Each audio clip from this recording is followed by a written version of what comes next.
Donald Trump ক্ষমতায় বসেই চোখ দিয়েছিলেন তালেবানের দিকে। তিনি তালেবানদের জব্দ করতে মার্কিন সহায়তা বন্ধের ঘোষণাও দিয়েছিলেন। ট্রাম্প বলেছিলেন, আফগানিস্তানে রেখে যাওয়া মার্কিন অস্ত্র ফেরত না দিলে তালেবান সরকারকে যুক্তরাষ্ট্র কোনো ধরনের সহায়তা করবে না। ট্রাম্প ঘোষণা করেছেন, তালেবান আমাদের অস্ত্র ফেরত না দিলে তাদের আর কোনো আর্থিক সাহায্য দেয়া হবে না। ট্রাম্পের এই ঘোষণার পর নতুন করে শঙ্কার মেঘ দেখা দেয় এশিয়ার আকাশে। তবে কি আবারও যুক্তরাষ্ট্রের বিরুদ্ধে আফগানিস্তানের ক্ষমতায় থাকা তালেবান যুদ্ধ ঘোষণা করবে, নাকি অন্য পথে হাঁটবে? এবার ট্রাম্পের দাবির বিষয়ে মুখ খুলেছে তালেবান, তবে অনেকটা রয়ে শোয়ে। প্রথমত, তারা ট্রাম্পের অস্ত্র ফেরত দেওয়ার দাবি সরাসরি প্রত্যাখ্যান করেছে। তবে নতুন মার্কিন প্রশাসনের সাথে সম্পর্ক স্বাভাবিক করতে তাদের কোনো আপত্তি নেই।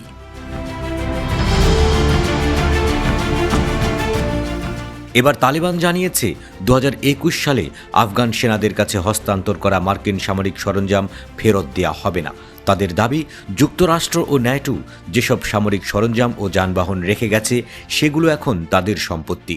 বিশ্ব গণমাধ্যমকে দেয়া এক সাক্ষাৎকারে তালেবান সরকারের পররাষ্ট্র মন্ত্রণালয়ের মুখপাত্র আব্দুল কাহার বালখি এসব কথা বলেছেন।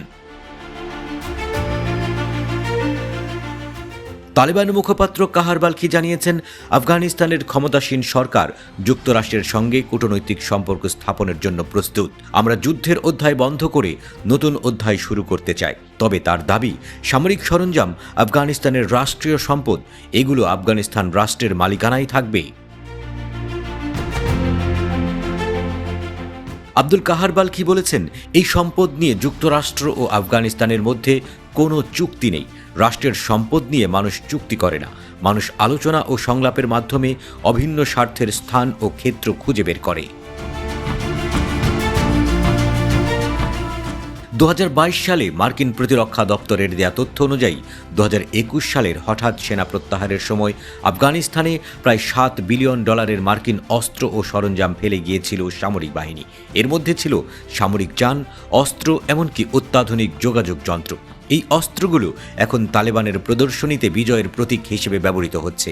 তবে ট্রাম্প শুধু অস্ত্র ফেরত নয়, সাহায্যের অর্থনৈতিক দিকেও কড়া নজর দিচ্ছেন।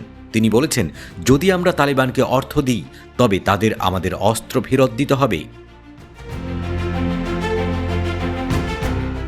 যুক্তরাষ্ট্র আফগানিস্তানে এখনও মানবিক সাহায্যে প্রায় $3 বিলিয়ন করে দিচ্ছে। তবে এই অর্থ সরাসরি তালেবান সরকারের কাছে যায় না, বরং এটি জাতিসংঘ এবং এনজিওগুলোর মাধ্যমে বিতরণ করা হয়। তালেবান এই অভিযোগ অস্বীকার করেছে।